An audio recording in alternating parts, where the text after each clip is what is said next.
Professor Balaganapati Devarakonda, Professor and Head Department of Philosophy, University of Delhi, will talk on the topic Philosophical Reflections on New Normal. I feel honored to be able to introduce a person of such high esteem to my participants. Professor Balaganapati Devarakonda is presently heading the Department of Philosophy at University of Delhi. His research interests are in the areas of Indian philosophy, philosophy of religion, and social and political philosophy. In addition to teaching and research, he is a certified philosophical counselor by American Philosophy Practitioners Association, New York.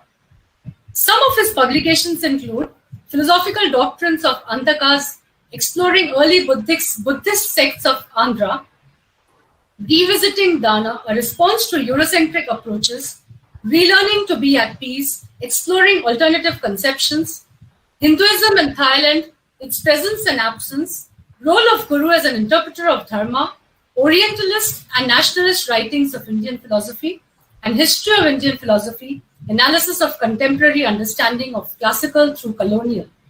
South Asia Press is bringing out a new edition of Leviathan of Thomas Hobbes with a detailed introduction by Professor Bala. He is presently working on a project titled Yoga Consciousness in Mahabharata, the Ethical Value for Societal Political Well-being, under SPAR, and has completed a major funding research project under ICSSR, Culture Through the Labyrinth of Globalization, a study of popular imaginations and alternative narratives of digital and non-digital Telugu literature. He is serving as the Regional Coordinator of India of Council for Research in Values and Philosophy, Washington, D.C., and Chief Advisor to the Center for Ethics and Values, Ramanujan College, New Delhi. Professor Balaganapati is presently the guest editor of a special issue on Indian perspectives on philosophical counseling for the Journal of APPA Philosophical Practice.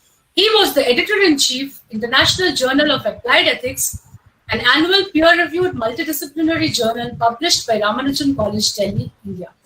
Member of Editorial Board, Journal of Indian Council of Philosophical Research, Springer, from 16 to 19. And guest editor, special issue on intersections of philosophy and poetry of Interdisciplinary Journal of Literature and Language. Professor Balaganapati is presently a member of the Research Project Committee of Indian Council of Philosophical Research, New Delhi, and a member of the committee constituted by UGC, New Delhi, for drafting learning outcomes-based curriculum framework for philosophy. He is a Chancellor's nominee for the Board of Management of Mohan Lal Sukhadia University, Udaipur. He was the chairman of the governing body of Maitre College, New Delhi, and is a member of the governing body of Bhagini Nivedita College, New Delhi. He was a member of the Review Committee of Indian Council of Philosophical Research, constituted by MHRD, Government of India. At the end, I can only say that we are extremely fortunate to have you amongst us. Sir, the floor is yours to stride. You have already been waiting for quite some time now. We are waiting to hear you. Namaste. Thank you so much, Dr. Sutapare, for this kind introduction. I hope I am audible, right? Yeah. Sir. Yes, yes, sir. Thank you. Dr. Subrata Kumar Ray, Principal, Prabhu Jagatbandhu College, Kolkata. Dr. Shivkumar, Regional Director, IGNO Regional Center, Kolkata. Dr. Sutapare, Head Department of Philosophy, Prabhu Jagatbandhu College, Kolkata. And my co-panelists of today's session, Dr. Saibal Chandrapal and Dr. Shyamashri Bhattacharya, and the organizing team which has taken the trouble of hosting this webinar, and the participants and viewers. Namaste to all of you. At the outset, I must thank Dr. Sutapare for giving me this wonderful opportunity to interact with you all, and also to recapitulate my ideas on what is normal and what is new normal. So I express my gratitude to Dr. Sutapare for this wonderful invite that she has given me. Let me now before I get into the topic, may I ask how much time do I have? Like 40 minutes? Is that okay if I take 40 minutes, 30 to 40 minutes?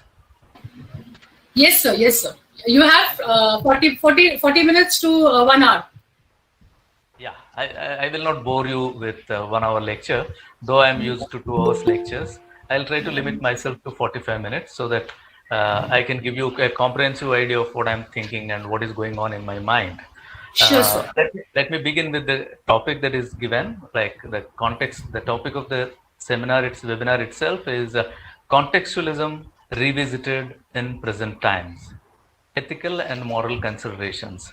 So we are talking about contextualism, and we are saying that there is a need to revisit it because of whatever conditions that we are in now. So if that is the case, my thought goes first towards the term contextualism. How do we understand this concept, context? Okay, what is the context that we are referring to here, right? So because this is important, because when we try to understand when we try to understand context, it is not that it obviously tells us that the present is important, but it also tells us that whenever we talk about context, the context or the present always stand on the shoulders of the past. So past is also important because the past is the one which laid foundation for the present. So the context that we are talking about of the present is shouldered by the past, and this is important. So that's so we have to go back to the past to understand the present. In the similar way, it is not enough if we only talk about the present, because every time, every action of the individual and every thought of the individual is, though it is rooted in the present, but it always tries to aspire something towards the future. That is how when we talk about context, in fact, what we are trying to say at this present moment, we are shouldered by the past and we have aspirations for the future. And that is how the context is a combination of past, present, and the future. So my lecture today would be rooted in all these three aspects of time. Okay. So having said that, there are certain questions that I would like to deal with in this presentation. For example, I would begin with something called what occasioned this new normal that I am referring to, because I am referring to basically, as I mentioned, my topic for today is philosophical reflections on the new normal. So we are saying that there is something called new normal that has come into existence, and if that is the case, what kind of philosophical reflections can we have on this concept called new normal? Is my specific area of concentration for today's talk, and I would be trying to deal with certain questions in the process of the talk. One of the questions is what occasioned this new normal that we are talking about. We all know that it is COVID-19 which has occasioned this talk on new normal. So that I would be dealing with in the first part as an introduction, and then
I suppose we are having some problems connecting with him.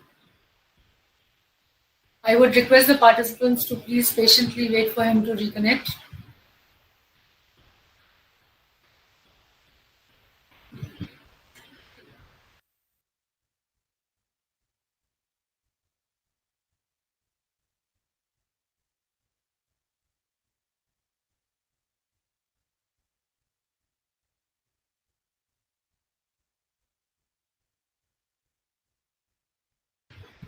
Yes, sir. Sir, you have to unmute yourself, sir.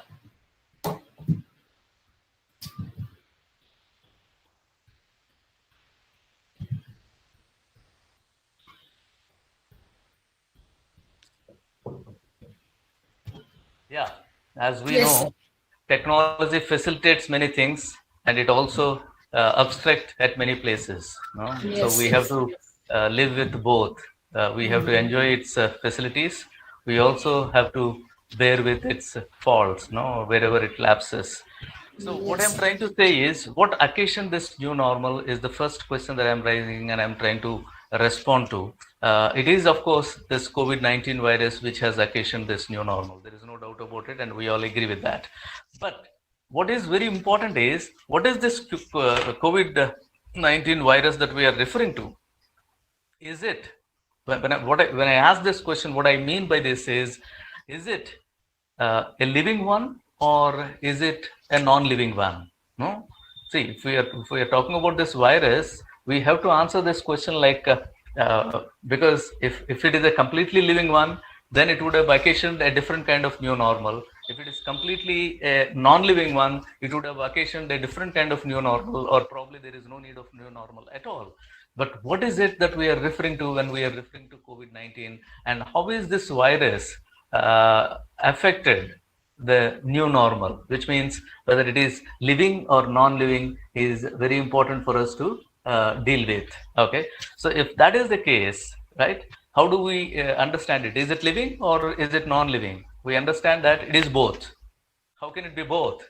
Because it is living in the potential way, because as long as it cohabits the human body or a human cell, it would be staying as something like dead. Only when it touches the human body, it starts multiplicating itself. So that is how, as long as it gets connected to the body or human cell or a cell where it can replicate, it is a dead. It is almost equal to dead one. But only when it touches the body, only when it touches a human cell where it can multiplicate itself, it becomes living. So which means, like as Shankaracharya in Advaita Vedanta says, Maya is anirvachaniya because it is real as long as you are in Maya, and it is unreal once you come out of this Maya. So that is in the similar way, it is dead as long as it doesn't get connected to the living cell, and it is alive as and when it gets connected to the living cell. So this is an important characteristic which has changed our human course of action and which has occasioned this new normal that we are talking about. This characteristic of COVID-19 is very important to get into the concept of new normal for me. Okay. Now, if we are asking like what is new normal kind of a question, then this kind of a question, like it presupposes certain things, it assumes certain things. Okay, when we are asking this question, what is new normal? This new normal, are we referring to the present or are we referring to the future? Are we referring to the situation in which we are now? Okay, are we calling this the present instance to be new normal, or are we referring to the post-COVID to be the new normal? Is another important aspect that we have to clarify. For me, I believe that we are referring to the post-COVID world to be the new normal, and the present one in which we are living now is a transition period. Okay, some scholars are assuming that the transition period is new normal. So, but I don't agree with them completely. I assume that the post-COVID world would be the new normal, which is very difficult for us to deal with.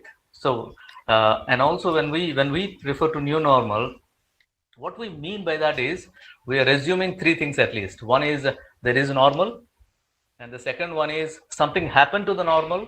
So that's how we are in the transition period in which we are now. Okay, we are all, the world now is in transition period. Okay, there was a normal which is pre-COVID times, and there is a transition period, and there would be post-COVID times which would be new normal that we are referring to. So what I mean by this normal is, for example, in India, elsewhere in the world, COVID-19 has affected before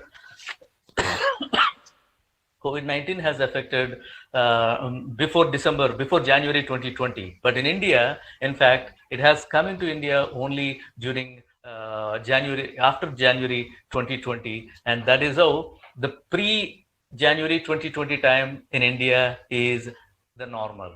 Okay. And from January 2020 onwards, we are in this transition period. I don't know, and we don't know how long we are going to be in this transition period, but we would be reaching the post-transition period, which would be post-pandemic COVID-19. That would be the new normal that we are looking at. Okay, so this division is very important to me. Let me now take you further to understand what is this life in new normal that we are going to think of. So if we get into such kind of a quest, the first question that comes to us is, how do you understand life, human life? Okay, life means human life or any kind of life, for instance, but we would specifically refer to human life in this context. So what is life? Okay, so if I raise this question, let me answer it through my own explanation. Okay, for me, the individual, if he is living all alone in seclusion, or if he is living with himself, that's not completely a kind of life that we are referring to, that I am referring to as human life. Okay, because for me, individual in relation to the other is very important, and individual in relation to the other is the one which we can call as human life. Okay, so what I mean by this is, there are human beings. For example, there is a human being. Okay, we are all human beings, and we act and react, right? As human beings, we continuously act and also continuously react. Okay, when we act on the world that is around us, and we react to the world that reflects on us. Okay, so we act and react to the factual world that is around us.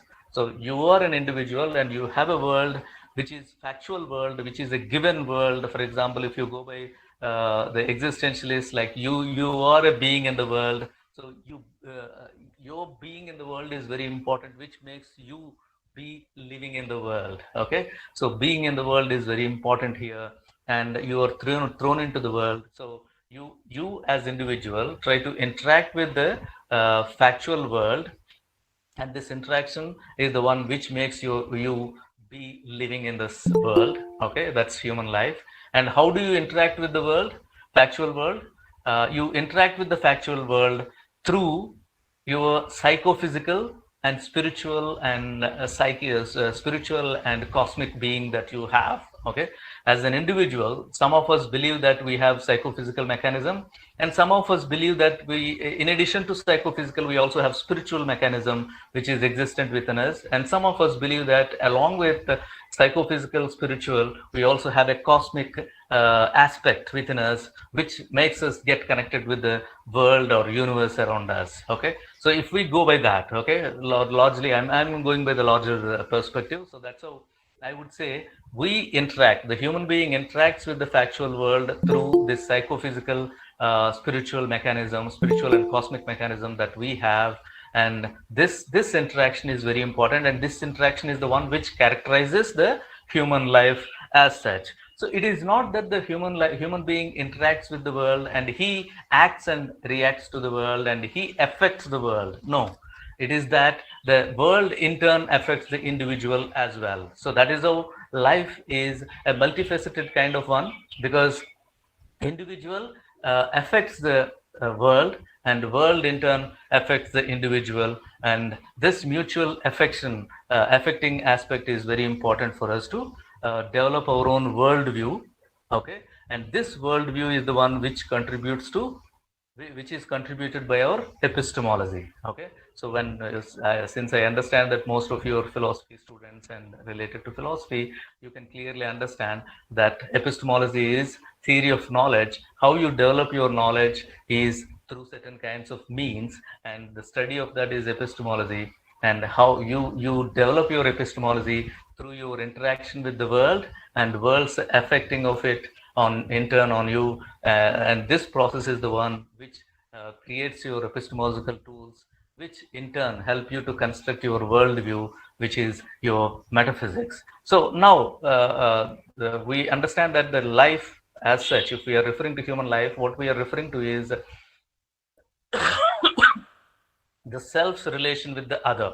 Okay, and the other in this particular context is the factual world that I'm referring to. We can refer to the other to be many more things as well, but I would be limiting myself to this because we have a limited time in which I am supposed to complete my presentation. So self and the other are very important, and their interaction and relation. It is not just interaction, it is the relation which is very important for us to understand what we mean by human life. Okay, so now this is broadly the conception of life that I have, like human being, factual world, and psychophysical spiritual mechanism that we have, which interact with each other. So if this is the case, do we call this to be normal life? Okay, so probably before in India, if we are referring to India, I'm broadly referring to India. Okay, I don't want to go beyond that so that we can clearly give a reference point and go further on this on whatever I'm saying. So if we go by that, then what do we call? We call normal to be the pre-January 2020 times. So our life during that time was in this particular framework that I have referred to. Okay, all of us were interacting with the world, and the world was interacting with us, and we are free. Okay, so this is what is happening. So what is it that characterizes this new normal? No, when we what is this that characterizes this normal? No? This normal, the term normal is a very problematic term. For example, postmodernists would say it is not normal that we are referring to, it is normalized normal that we are referring to. It's not purely normal in that pure sense that we are referring to. The normal that we refer to as an ontological concept is only a normalized normal, but it's not a pure normal. But I don't want to get into such kind of a debate because that's not a part of my discussion here. But I want to understand what is this normal? What is it that characterizes this normal so that I can go further into new normal? Okay. These are a little philosophical reflections that I would like to get into so that we will understand the complete picture of the relation between our transition or paradigm shifts between normal and the new normal. Okay, so what is it? What are the things that characterize this normal? Number one, freedom. Okay, one of the most important aspects of human life and also the pre-COVID human life is freedom that you have enjoyed. All of us have enjoyed this freedom in thought, action, and in every aspect of the term. Okay, as much as possible. See, those who have argued for lack of freedom during that time would understand that now, putting themselves in the present situation, would understand that they have enjoyed freedom there and they don't have actually freedom now. So freedom in that way is a relative concept to the individual's conception. But even then, what I'm saying is we were free in certain broader sense than the present that I'm referring to here as freedom. So we were free in the pre-COVID times. And one of the most important aspects of human life is repeatability. So you should be able to repeat your actions. Okay, you always look, you look at your life, okay, from the childhood, and you understand that you're always encouraged to act, you're always encouraged to do actions which are repeatable, and you are always stopped to act which should not be repeated. Okay, so you are stopped from unrepeatable actions and you are encouraged to perform actions which are repeatable. So repeatability is a very important aspect of normal human life, where we feel normal only when you are able to repeat certain kind of actions. So if every action is going to be a new one, then you really get scared to lead such kind of a life. So this normal life that we are referring to, it has given you freedom, and at the same time, it has given you freedom to repeat your actions again and again. That's what gives us a comfort zone. No, we do talk about comfort zone. Comfort zone basically means you are able to repeat your actions, and even the knowledge process that you say by hearting and whatever is like repeatability is very important in that context. The third important aspect is predictability. Okay, only if you can predict. Okay, there is a possibility of prediction in the normal life that we were referring to, where the individual with his psychophysical and spiritual mechanism is interacting with the natural world or physical world or social world that is existent around him, and he knows he can predict what others would do, and he can predict so many things.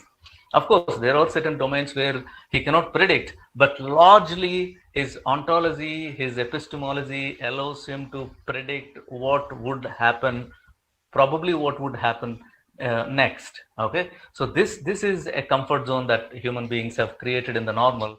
So repeatability and predictability are very important. Don't think that these are foolish concepts, because even the modern science is largely dependent on these two concepts.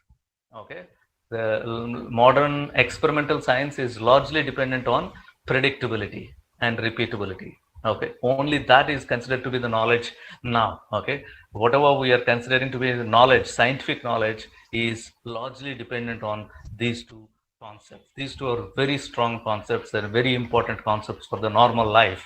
Okay, and freedom is another important concept which we have enjoyed a lot during our pre-COVID times, normal times. Along with these three, okay, freedom, repeatability, and predictability, there are two other strong foundations that we had during normal life. They are like trust. Okay, since you are able to repeat your actions, and since you think that the other also reciprocate similar kind of actions, you kind of build a trust on the other, trust on the system. Okay, and this trust is very important, whether it is social trust or whatever conceptual trust. Trust is very important for the human life, which existed during the normal times that we are referring to, which are pre-COVID times. And this trust is the one, along with the freedom, this trust is the one which makes the individual feel responsible.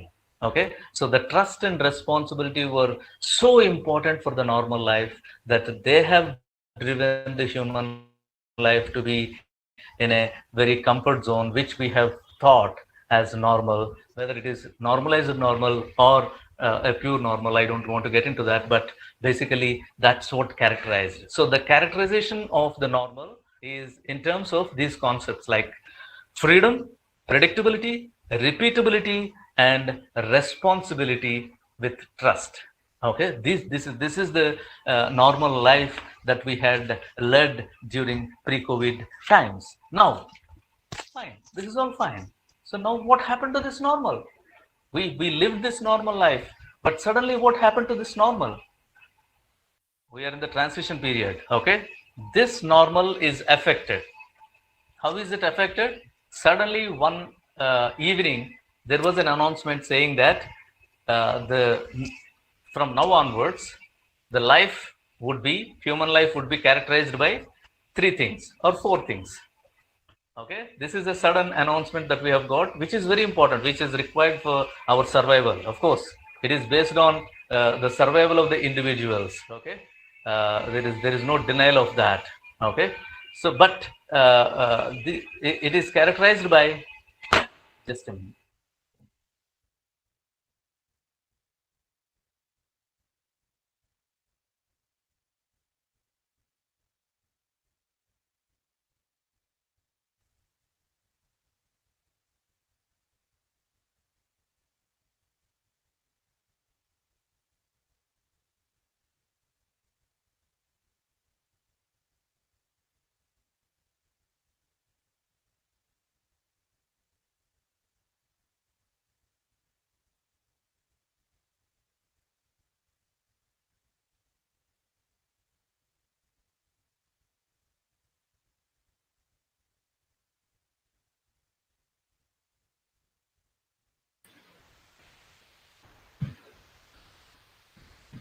I think we have lost connection with him again, no?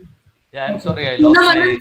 Yes, Poonam Anand, please switch off your video. Poonam Anand, please switch off your video. Yes, sir, you may. Yeah, sorry, I lost my connectivity suddenly. Yes, sir. Yeah, what I was referring to is what happened to this normal. Suddenly, we have understood that for the sake of our own survival, we need to characterize the subsequent life from that day onwards with four very important things. One is lockdown. We have to lock down from going into the public places. We have to lock down within the premises where we live. And the second one is we have to be under quarantine, and we understood that we have to follow social distancing. So quarantine, lockdown, social distancing are the important characteristics that have suddenly come into existence, along with a very interesting concept called sanitization. Okay, so suddenly it has become a reality for us that these four characterize our life activities completely. Not even a single aspect is left out of the characterization of these four. See, I talked about four important concepts in the pre-normal, pre-COVID-19, and now in the immediate in the transition period. Okay, how this normal got affected is it has got affected with these four characteristics that I have referred to. Okay, so now what happened? If at all we have decided to follow lockdown and quarantine and social distancing and sanitization, so what happened to that? Like, as I said, the individual in the life, individual is there, this is individual human being, and then the factual world, right? So what happened to the life now is the factual world that we are referring to is suddenly got suspended. And if you follow the phenomenological terminology, then this is suddenly suspended or bracketed. The individual remained the same, the world remained the same, but in the interaction between these two, okay, the world is suspended by the individual for some time. Okay, so the world is bracketed by the individual for some time, and the characteristics of this bracketing are lockdown, quarantine, and social distancing, and continuous process of sanitization of the individual in each of his activities. So the world, the factual world that we are referring to is the one which is bracketed. If it is bracketed, what does it mean? Okay, it means the possibility of repetition is bracketed. The possibility of predictability is bracketed. The possibility of freedom is bracketed. So when we say the external world is bracketed, what do we mean by that is the repetition, the possibility of repetition, possibility of predictability, and possibility of freedom. All these three are suspended, and all these three are bracketed. Okay, so but what would happen consequent to this? Consequent to this bracketing of repeatability, predictability, and freedom, what would be the consequence of that? The consequence of that is, as I said, the major pillars of human life, human foundations of human life, called trust and responsibility, have lost their ground. Okay, once you understand that you don't have freedom, once you understand that you cannot have knowledge of repeatability and predictability, then the consequence of that is trust and responsibility, or which are foundations of human life, have lost their ground. Okay, that is the situation in which we are now. The transition period in which we are now is characterized by this loss of trust and loss of responsibility to some extent. This creates a kind of uncertainty. Okay, so this loss of not being able to trust anybody, not being able to be responsible of our actions, these two in fact create a kind of uncertainty in the minds of each one of us. What do I mean by this uncertainty? Each one of these concepts are so strong and so multifaceted, so enthralling to each one of us, that this uncertainty in terms of time and space, we have uncertainty in terms of time and space, and when I say time, okay, what I mean is the duration. There is an uncertainty regarding the duration of this present situation. So you don't know how long it is going to continue, how long this uncertainty is going to continue. In the similar way, spatially also it is disturbing to each one of us, like which place is safe. You have no answer. None of us have any answer, because we don't know whether being at home, whether we are safe. Okay, of course we understand that if you are moving in the public places, there is a problem to you, but you limit yourself to home. Even then, there is no guarantee that you are safe. So temporally as well as spatially, you are disturbed by this kind of uncertainty. But along with this, there is one very important and one very disturbing epistemological concept that I would like to talk about here. Like, we understand that we know something, and we understand that we don't know something, and we are always comfortable with this. That if you know that I know this, and if you are very sure that you don't know this, then we feel comfortable with such kind of clarity in our minds. But this COVID-19 transition period, because of this uncertainty and losing of various kinds of freedoms that we have enjoyed during normal times, okay, they create a kind of situation in which we are now, where your knowledge is, you know, only half of the unknown.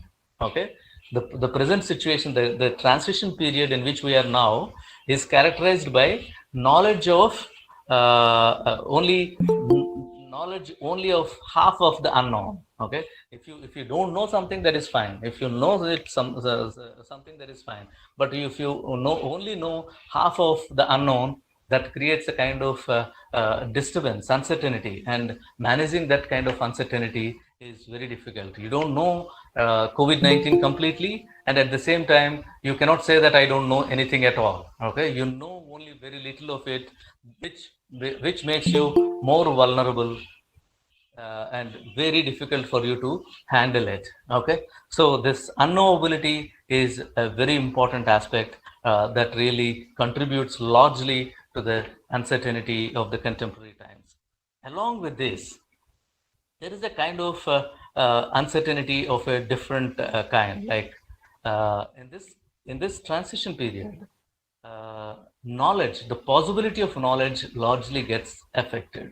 Okay, so what I mean is, in the modern scientific sense, only something that is predictable and only something that is experimentable. See, basically, when you say experimentable, only the experimentable knowledge is the kind of knowledge. What you're largely saying is something that you can repeat, and something that about which you can predict, or the ones which you can understand to be knowledge. But in this transition period in which we are now, such kind of possibility has become very less and less. I'm not saying there is no possibility at all, but I'm saying this kind of possibility has become less and less, because you don't know.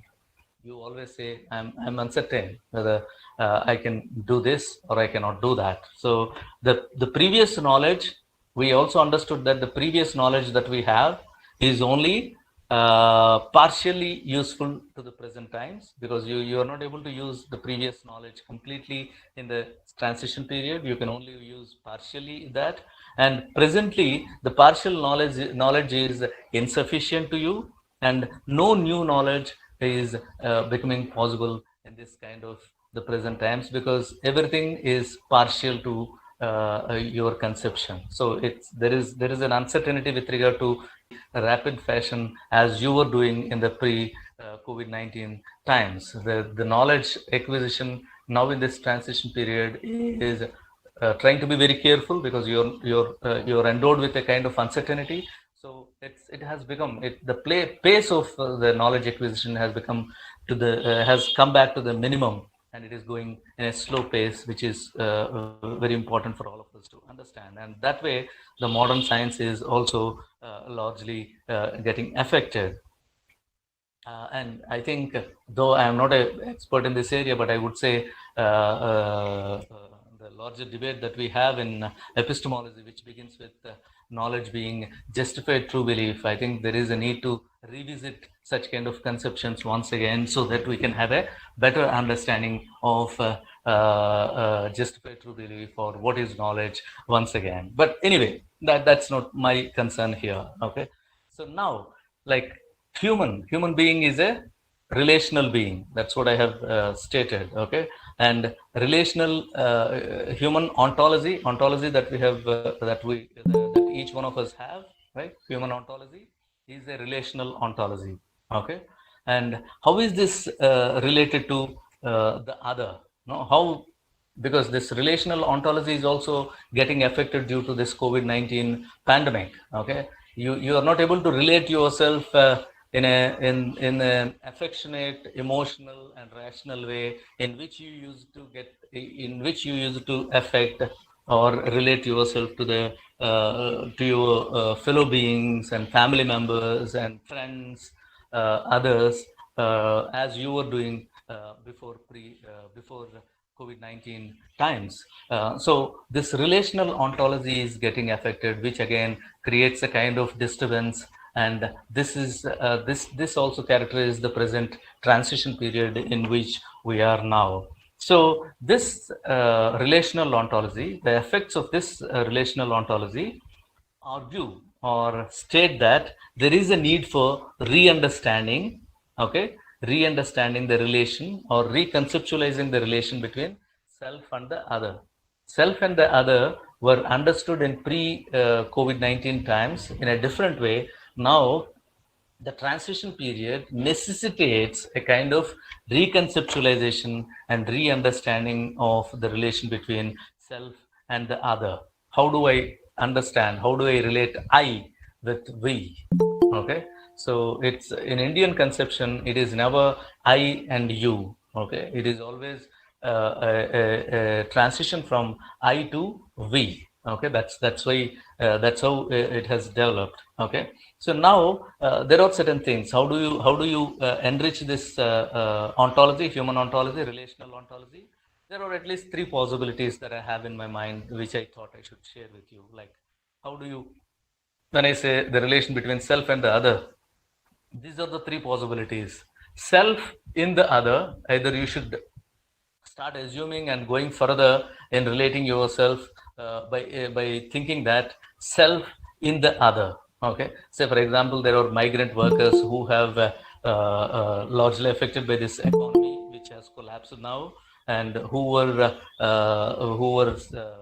staying at different places away from their hometowns, and who wanted to go back by walk, who traveled by walk, etc. Right? So how do you relate yourself to the other, which is very important for us? So one way of looking at it is self in the other, and the other aspect of relational ontology is other in the self. Okay, so you can reflect you in the other so that you can develop a kind of compassion and whatever possible sympathy and empathy. And also you can either do other, okay, in the self. Okay, you can look for other in the self. And the third one is a very important one. Probably this would be more useful to the contemporary times: self with the other. Okay, self in the other and other in the self. These are possible, but these are possible at only a minimal level, though they are required to be at the maximum. But what is possible to the large extent in the contemporary times is self with the other. You can always move with the other, and that is how you can contribute to the ontology of the others, and you can also enrich your own ontology. Unless, I'm saying this because we understand now the concept of happiness in a better way than any other times before. Okay, sometime back, if somebody said, somebody asked this question like, how can I be happy? You tell them that, yeah, you can do this, you can do this, you can help others, and that is how you can get happiness, which continues to be with you. And you have to make your family happy so that you can be happy. You have to make your society, you have to contribute to the happiness of the society so that you can be happy. People would think that that's nonsense. No, I don't really subscribe to this kind of a view. But now I'm telling you, my friends, like we clearly understand that unless your society is safe, you're not safe, right? We agree with this. COVID-19 has taught us a lesson, saying that if you say I'm safe, you're never safe. You have to make your surroundings safe. You have to make your family safe. You have to ensure the safety of the society. Only then you are safe. Otherwise, you are never safe. Which means If you want to be happy, you have to make your people happy, people around you happy. And similarly, COVID-19 has taught us a lesson that you are never safe if you think that you're. See, even the former presidents of India and the highest ranked politicians, everybody was getting affected by COVID-19, right? So, which tells that unless people around you are happy, you can never be happy. Unless people around you are safe, you can never be safe. So, this is a wonderful lesson that we have got, which tells us that relational ontology is getting strengthened and which we have to seriously look at. Now I come to the last part of my talk. I will not take much time because I understand that I have disturbed you or I have been like contributing to a lot of confusion. Okay, but let me go further. The last part of my talk, where let me talk about what what occasions this new normal. Okay, let me come back to this question. What occasions this new normal? What constitutes this new normal, and what this new normal should promote? Okay, I would be addressing these three aspects in this part of my talk. Okay, so now, like, what occasions this new normal? Because I have explained you the characteristics of the normal, and I have also explained you how the transition period has affected the characteristics of the normal. Okay, now we are reaching the third phase where we would start talking about the new normal. Okay, so I'm taking you to the third level, third part of my talk, where I would be dealing with the concept of new normal. So, what occasions this new normal? Okay, it is not that this new normal is getting a welcoming reception. Okay, it doesn't have that positive, very welcoming kind of a reception. What occasions this new normal is something that is probably very disturbing to each one of us. And this new normal is occasioned by, number one, ambiguity. Okay, there is an ambiguity in our ontology, in our epistemology, in the sense that you don't know the other is whether symptomatic or asymptomatic. Okay, see, you may think that, yeah, he doesn't have any symptoms. So can you touch him because he doesn't have symptoms? You don't know. Okay, so this ambiguity between symptomatic and asymptomatic existence that we have is one of the worst things that is occasioning this new normal that we are. Oh, can I request somebody to mute their microphone, please? Hello? Yes, Francis. Yes, it's okay, sir. Geeta Mehta, please switch off your video, madam. Madam Geeta Mehta, please switch off your video. The streaming gets affected.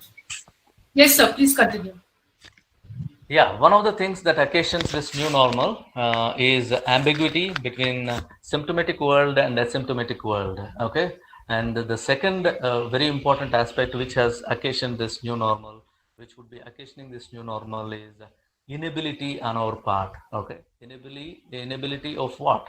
Inability to distinguish truth and trust and mistrust. Okay, you don't know whether you should trust the other, because it's not that you don't want to trust the other because the other is always trying to be cunning. Okay, that's not the case. In the pre-normal world, probably you don't trust somebody because he is either cunning or he is trying to deceive you. But in the present context, even if the other is innocent, you still have to distrust him. Okay, you cannot reposit your trust in the other because, as I mentioned, this asymptomatic world, somebody may be very innocent and ignorant of the infection that he is carrying, and it may affect us. So there is a kind of inability that we have endowed with to distinguish between trust and mistrust. So we will not be able to manage that and maintain that in the new normal world, at least for some time. Okay, so there is an ambiguity, there is a kind of inability to distinguish, and there is a kind of ambivalence in choosing to act. See, as human beings, we always have to act, but there is an ambivalence that with which we would be living in this new normal with regard to whether I should act this way and what is right kind of action and what is wrong kind of action, which action would I consider to be ethical, which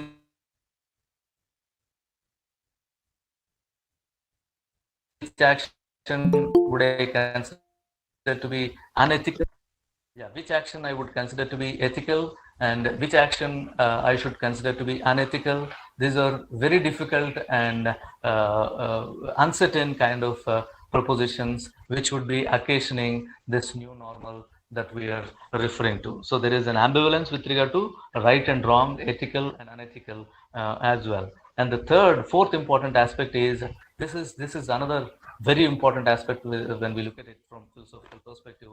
Like there is an epistemological impossibility that we would be endowed with.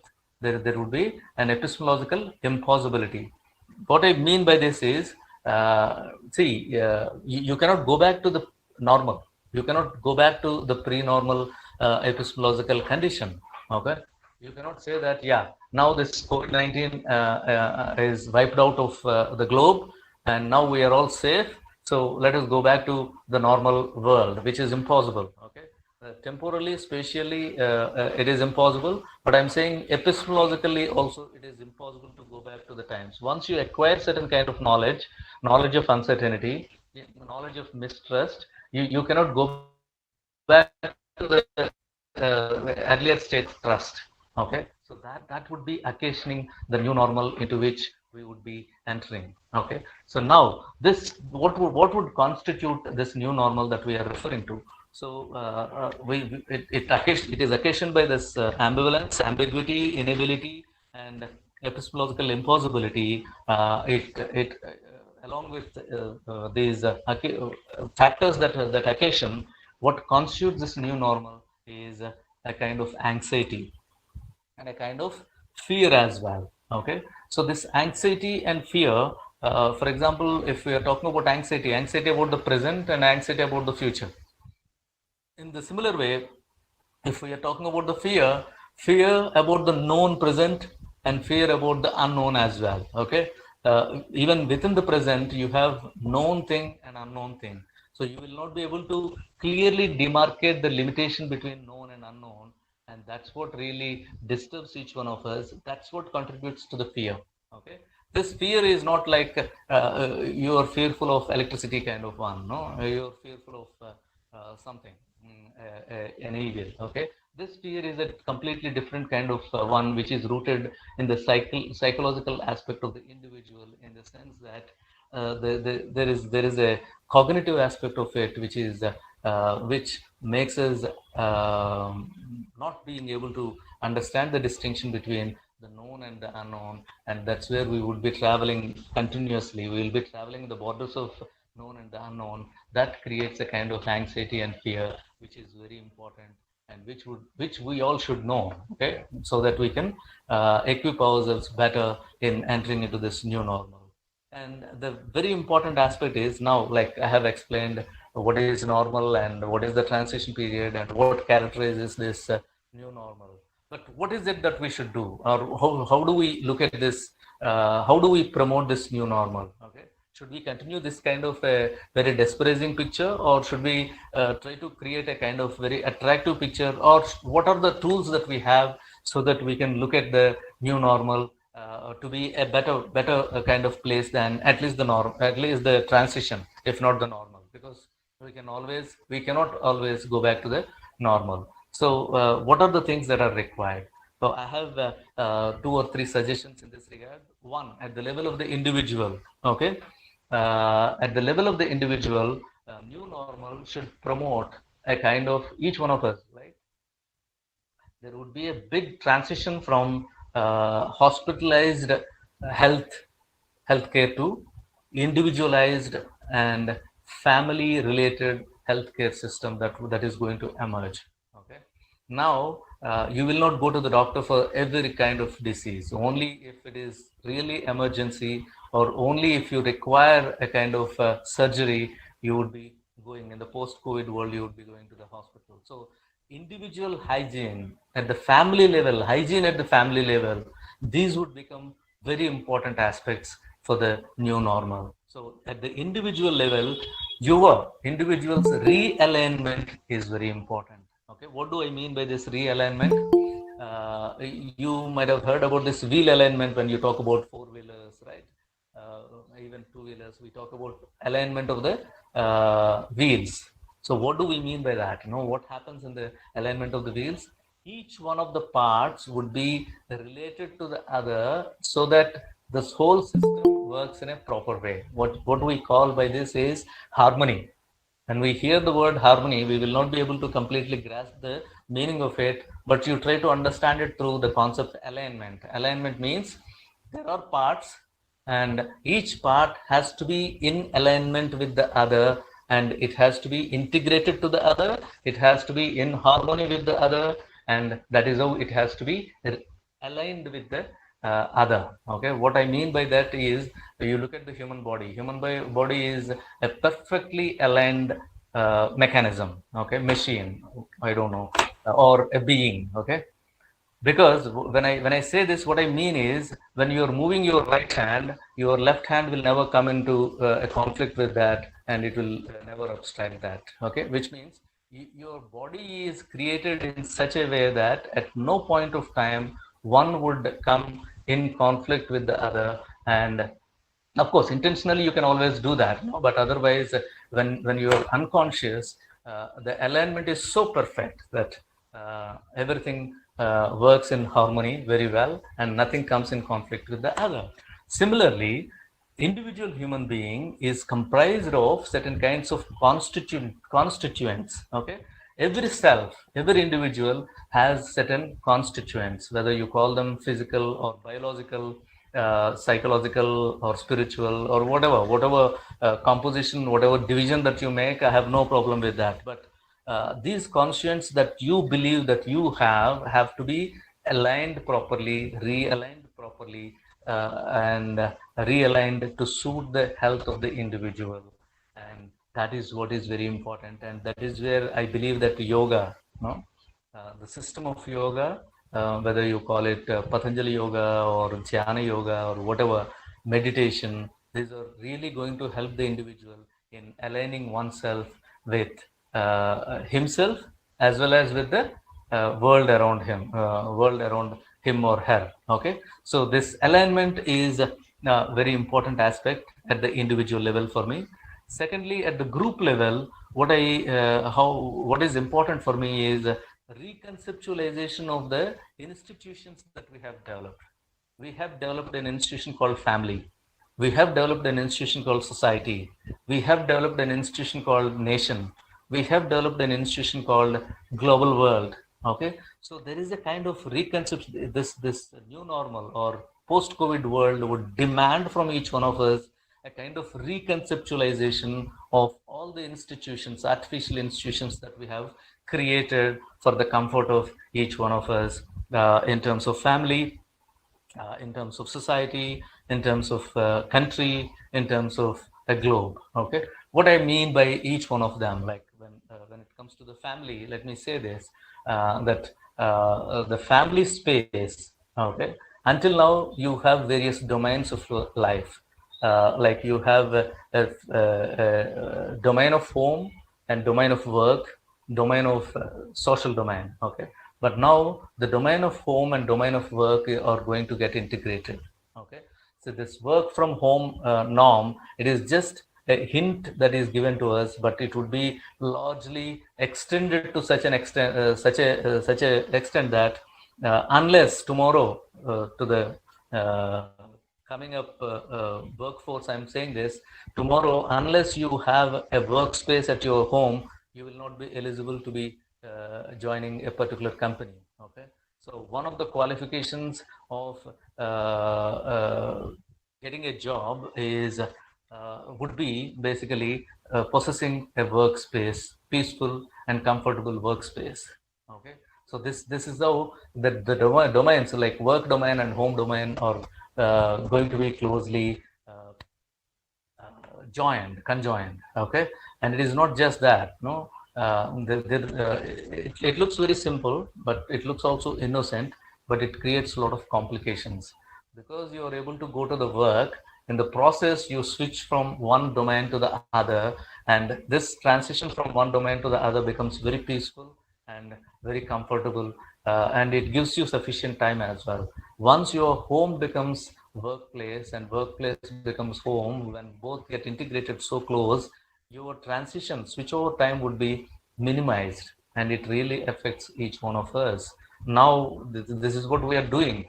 You get up and you think that, yeah, I have my lecture at 2 o'clock, so I have sufficient time, and then I would go on doing so many things at home which are required, and suddenly I realized that it's becoming 1 o'clock. But then I think that, yeah, I can manage it because I don't have to travel, I don't have to go anywhere, and this creates a kind of a complacency in my mind.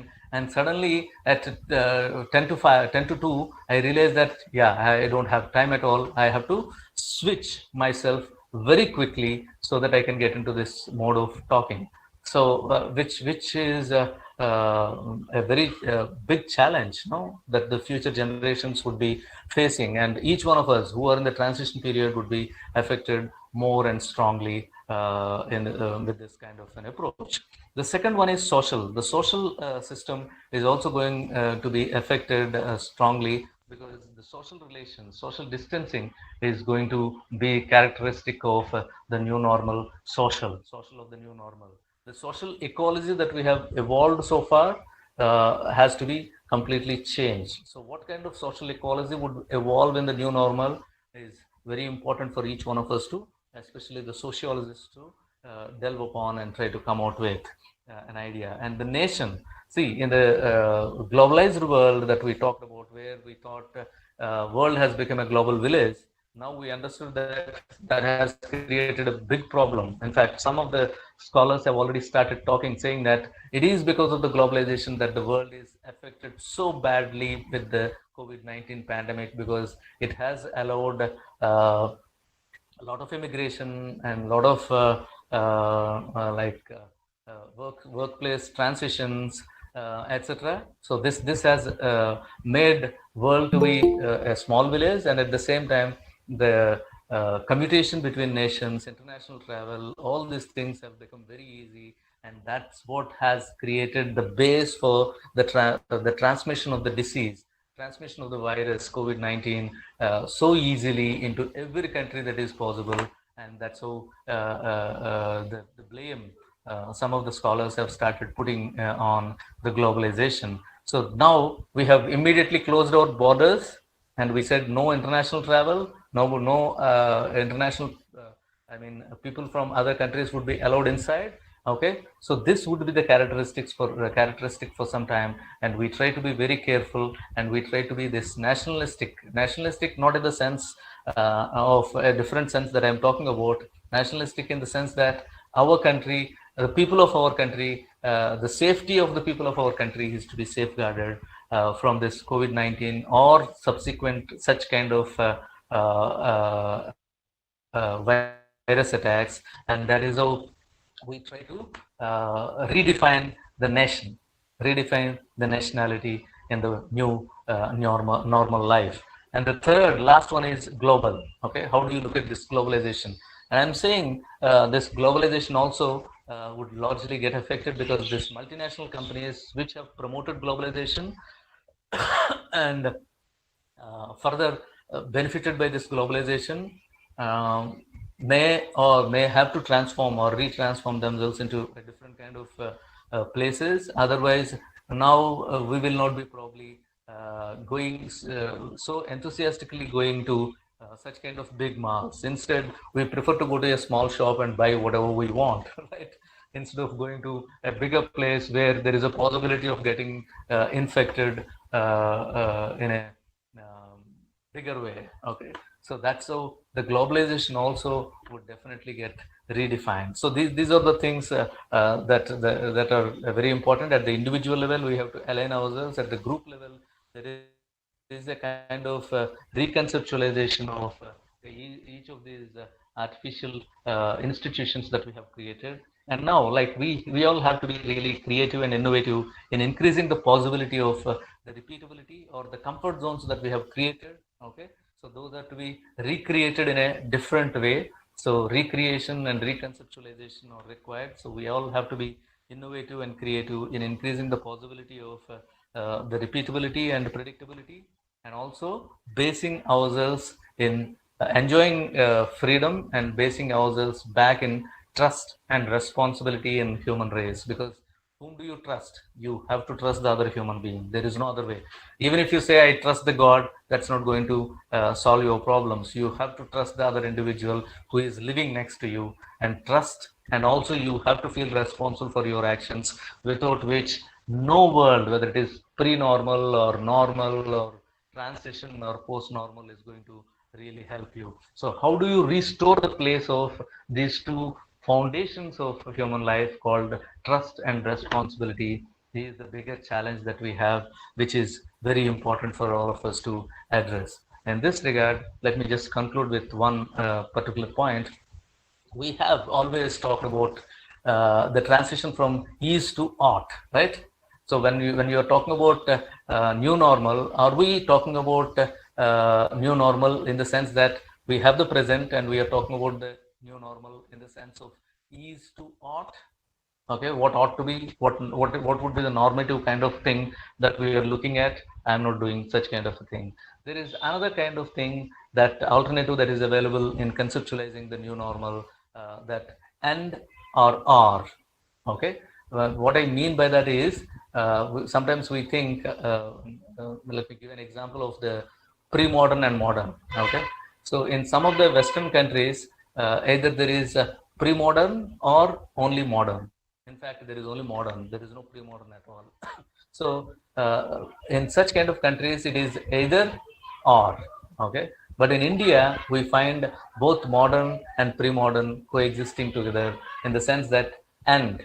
Okay, modern and pre-modern, modern or pre-modern. Okay, so I would consider that the new normal life, when we are looking at, is not even, cannot be characterized by this and or kind of phraseology.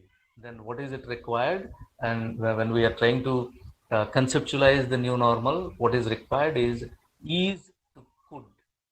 The transition from ease to could. It's not ease from art, from ease to art, or it's not either or are. It is ease to could. Whether it could be possible, what could be the future? Okay, what could be the new normal? When we say could, we root the could in the present strongly. When we talk about art, we are taking a blind leap into the normative structures. But when we are talking about could, we are strongly rooting ourselves in the contemporary present, and that's what is very important. And yeah, that's how I conclude my talk. Thank you so much to all of you for your patience, and I hope I could able to share some of my thoughts on what I have in my mind with regard to philosophical reflections of the new normal. Thank you so much. I thank. Yeah, please go ahead. Yes. Yes, no, thank you so very much, sir. Thank you for the wonderful delivery. You have raised some very interesting philosophical insights relating to contextual to the COVID, post-COVID life. And I'm sure that your presentation has raised many questions in the minds of the participants. They have written some questions in the chat box. And I would request Professor Rabia Khatun, my departmental colleague, to please come up and coordinate this question answer session. Sir, I think it will be better if you take all the questions and then answer at the end. Or do you want to take the questions one by one? Whatever you say, whatever would be fine for all of you. That's fine. Okay. Let me just take a pen. Right. Yeah. Rabia? Rabia, are you there? Yes, ma'am. Yes, ma'am. Okay. Come. Yes. Thank you so much, sir, for your excellent delivery. We are enriched by your expertise and knowledge. Now it is the time for question answer session. There are many questions in the chat box. First question is from respected Madam Dr. Shyamashri Bhattacharya, ma'am. The question is, the concept of bracketing cannot be applied here. It is a technical term, and in no way do we bracket the external world in pandemic situation. Are you applying the term in a very loose sense? Yeah. Next In question. fact, I'm using it in the very loose sense. Okay. I am more comfortable with the word suspending, and even there, when I say bracketing or suspending, in fact, we are not suspending the external world. We are suspending ourselves. Our interaction is the one which we are suspending. Okay. So that's what I mean. I'm not using it in the strict sense in which phenomenologists have used it. I agree with you. Yeah. Thank you. Okay. Thank you, sir. Next question is from Dr. Shutapa Roy, madam. The question is, in the process of deconceptualizing the relation between self and the other, are we losing compassion, empathy, etc., as it is safer, more normal in the post-COVID era to distrust? Next Yeah, this question is what I also. was saying. Actually, yeah, in the reconceptualization, in fact, in the present context, in the transition period, we see that there is lack of sympathy and empathy in understanding self and the other. That was existent at least in the pre-COVID-19 times. There is a slight erosion of that, because not because you don't have or you lost your sympathy or empathy, the qualities of sympathy or empathy, because the erosion of this is largely because you are in a kind of uncertain state. When you are in an uncertain state, obviously it would be very difficult for you to empathize with the other. Only if you are in a balanced state, you would be able to do such kind of things. So I'm saying, in the new normal, when we are trying to reconceptualize, we have to bring such kind of conceptions back into the back into our life. And how do we do that? It is a big challenge that we have to nurture. So that's how there should be a lot of philosophical and psychological studies in terms of sociology that are required, so that our own conceptions of individual selves and the relation of the self with the other try to get related. Okay, so that is very important aspect. Thank you so much for pointing out that. Thank you. Thank you, sir. Sir, next question is, can we use the term ambiguity here? I think ambiguity is correct one. Uncertainty is not equivalent with ambiguity. I'm saying uncertainty is because of the ambiguity. Okay, we are into an uncertain situation, and what characterizes, what occasions this uncertainty is a kind of ambiguity that we have in our mind. So when do you say that I am uncertain? When there is an ambiguity in the mind. That's what I'm referring to conceptually. Thank you so much. Thank you, sir. Please go ahead. Sir, next question also from Dr. Shutapa Roy, ma'am. The question is, going back to the immediate past is impossible. But sir, don't you think that we have gone back to a very ancient way of life which our ancestors would live? So can we say that it is not revisited or reconceptualized, but rather it is going back to the roots? Yeah, what I was referring to is epistemological impossibility. Once you know something, you cannot deprive your knowledge and go back to your ignorance. That's what I was referring to. But I'm not referring to the possibility that you cannot go back to your history conceptually and retrieve your history. In fact, I believe that if we are using yoga, system of yoga, Patanjali yoga, for our contemporary times, what we are trying to do is, in order to cope up with the present crisis, you are trying to locate the sources which can help you in resolving or making you comfortable in handling the present situation. And what pushes you in locating the sources is to look into your own self, like internal sources. And that is how you reach out to your tradition, you reach out to your self which is rooted in tradition, and try to retrieve the tools which would be helpful in resolving the present or anytime, wherever situation, in whichever situation you are. So that is how the rootedness of the self in the tradition is the one which always helps the individual in coming out with innovative tools which are embedded in the tradition, in resolving the contemporary crisis of any time. I truly believe in that. Yeah. Thank you, sir. Sir, thank you, sir. Rabia, just a minute. The next question is already answered. Okay, so you can go to the next question by Mathura Alda, I think. Yes. Okay, ma'am. Okay.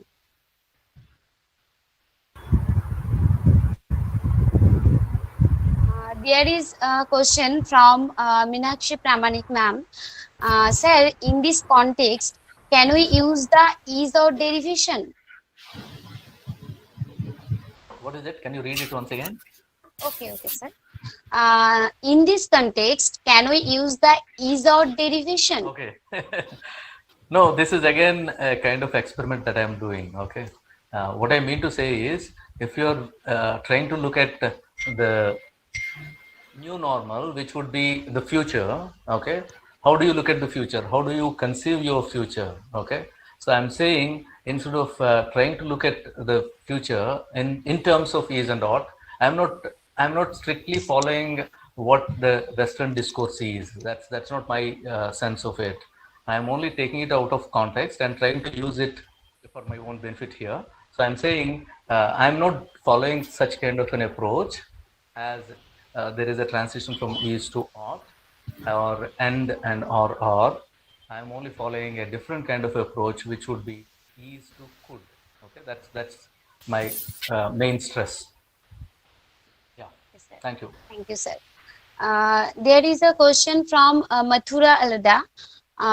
The question is, sir, as you made pronouncements that because of globalization, COVID-19 situation appears, which is also fused to other thinkers, to then would you go back to primitive or past, or go ahead in terms of development? Please, sir. Actually, I didn't get the question, but even then, let me respond to this. Okay, see, development, such kind of terms have to be redefined completely. Okay, and it is I can never say, or any of us can ever say, that the past knowledge is completely useless. Okay, I am only saying the past knowledge in the transition period is not really going to help us much. Okay, you have the knowledge, but it's not useful to you at this moment because you are confined to your four walls. Okay, so that's how the past knowledge is not able to completely help you out in dealing with the world around you in the transition period now, but that would be probably helpful to us in the post-COVID or new normal life that we are talking about. So in that particular sense, the development also has to be redefined and reconceptualized, if at all we are talking about development in that sense. That's why I said at the individual level, at the societal level, at the national level, at every level, this reconceptualization is required. Whether you want to call it development or you want to call it progress, but they are not going to be the same as they were in the previous times. Thank you, sir. Thank you so much for your valuable time. Now, I request you to, ma'am. Yes, Rabia, thank you very much. Any Thank question? you. Okay, thank you. Hello. Yes, sir. I have a very small question. That is, we are using the term that is new normal or the new normal, and also side by side we are using the term COVID, pre-COVID, and the post-COVID. Which will be more relevant to you? So that is my small question. Thank you so much for that. No? In the beginning itself, I tried to give a clarification of that. For me, the normal is pre-COVID, and we are in the transition period, and the new normal for me is post-COVID. So this is how I have defined my purview in the beginning itself, and then I try to reflect on that. Okay. Thank you, sir. Thank you very much. Thank you very much, sir, for satisfying the queries of all our participants. To the participants, if you have any further questions, you can write to us, and we are going to forward your queries to Professor Balaganapati. And thank you very much, sir, for your wonderful lecture. It was an honor for us to have you here with us. and we hope to get you even in future. Thank you. Yeah, thank you so much, Dr. Sutapa Rai, for inviting me. And I really enjoyed articulating my thoughts and presenting them before you. I don't know how far they are useful to you or how far they are appealing to you, but it is an exercise that I have done, like thought experiment that I have done, and I've shared with you. And if you have any questions or queries, I would provide my email address below. And Right. also, reflecting on the present situation, I have written something called, I argued for a kind of global lockdown calendar, where the world has to select certain days and close itself for those days. Okay, lockdown calendar. There should be a global lockdown calendar which is applicable to all the countries, all the nations, all the human beings. So this is Yes. what I have argued. I'll provide the link to that here in the chat box so that you can go through that. This would be very useful to the people who are Yes. engaged with the new normal. Thank you so much to all of you. Thanks for your patience. Thank you so much. Namaste. Thank you, sir.